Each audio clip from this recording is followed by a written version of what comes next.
Well, hey y'all are this afternoon. This is your buddy George Jones over at the Burger Gun Range.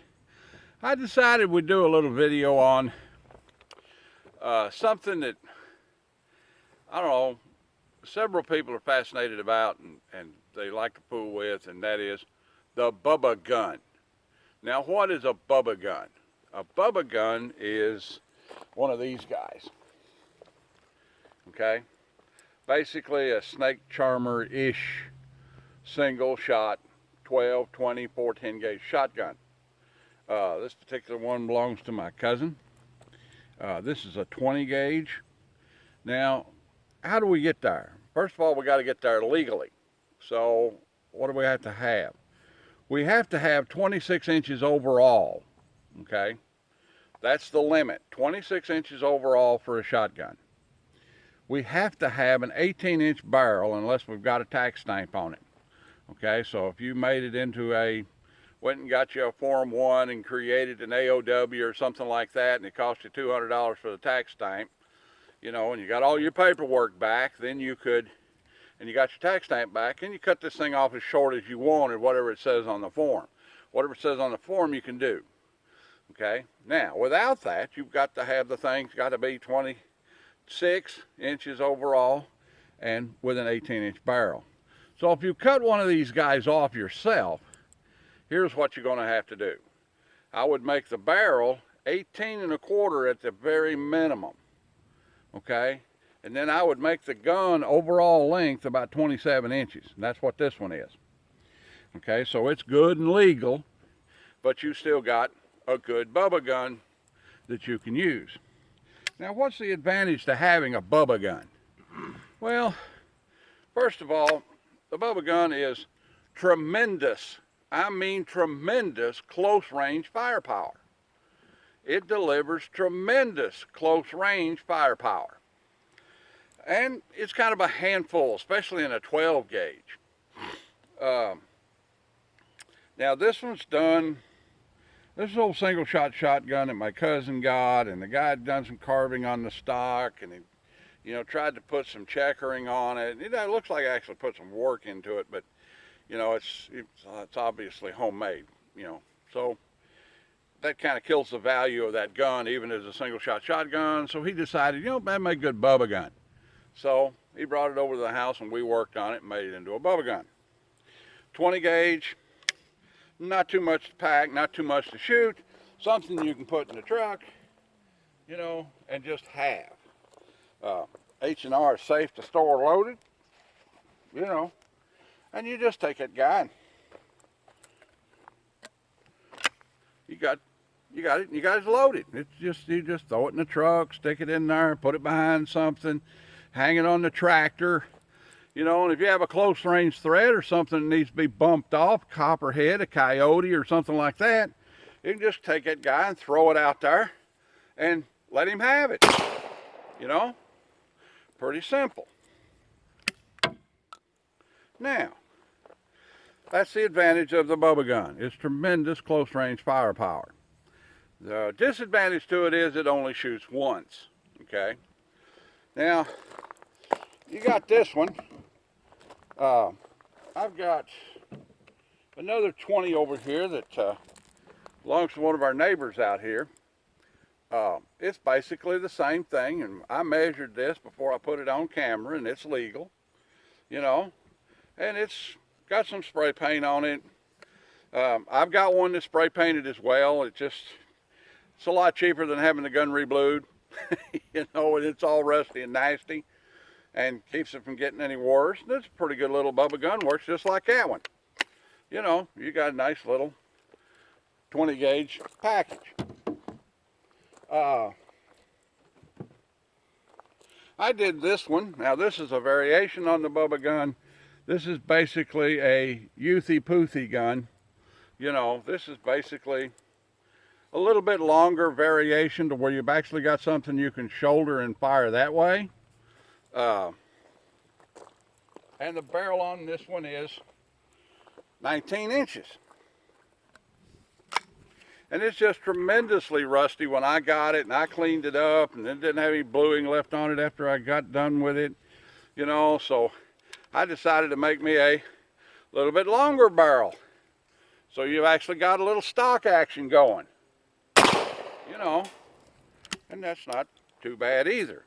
Still short enough you can put it on your four-wheeler. Still short enough you can carry it around pickup truck, well, ain't trouble. You know.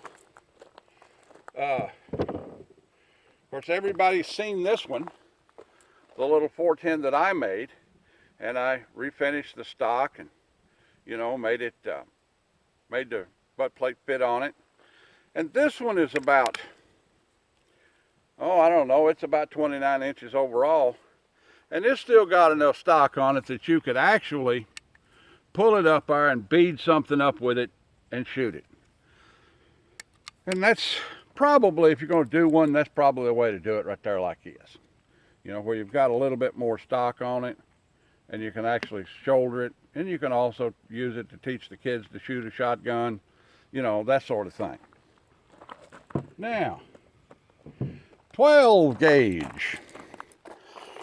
12 gauge. This is the Wile E. Coyote gun. When I bought this gun from Papa's Pond in Lexington, it had already been cut off. Unfortunately, it had been cut off legal. So it was about just almost 19 inches long. I decided to leave it that way. It didn't have a stock on it.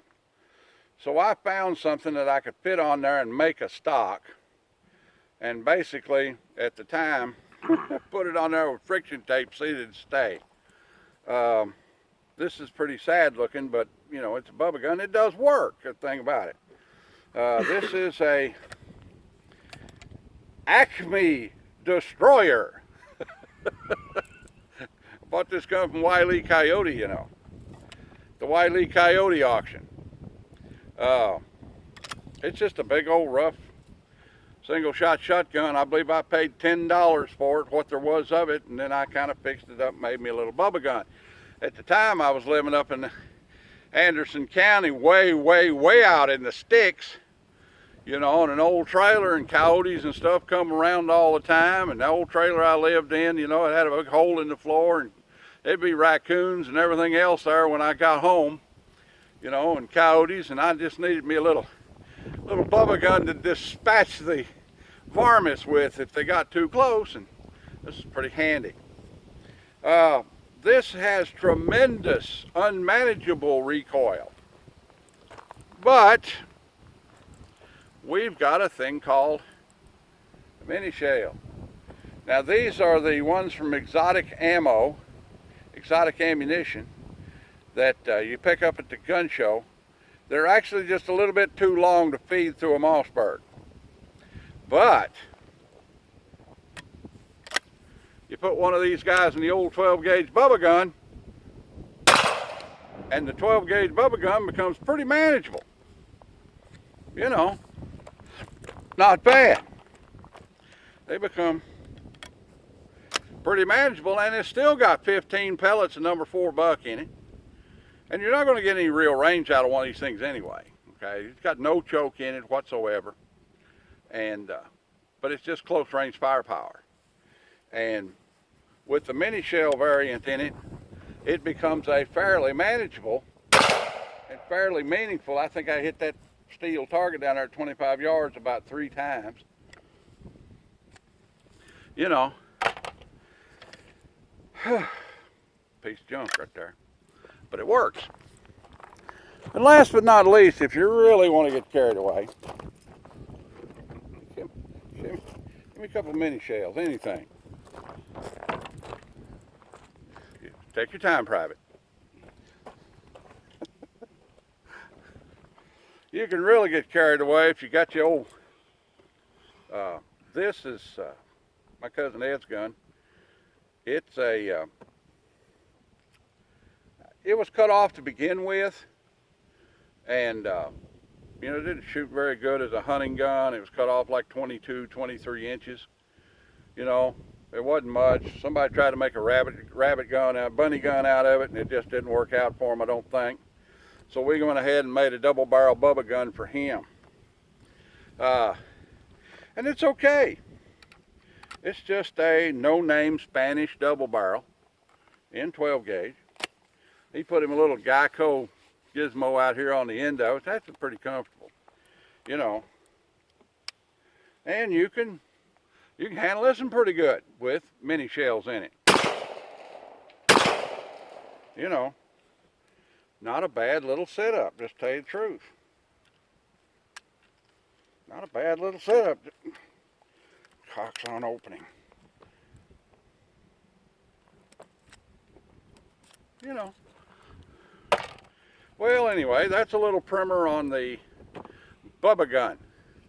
Sometimes known as a leopard gun, because it makes people look kind of spotty when you shoot with it. It's silly.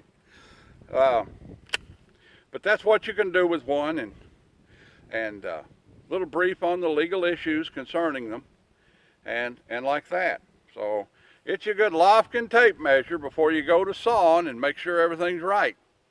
Well, all right then, measure twice, cut once. We'll see y'all. Turn that guy off right there.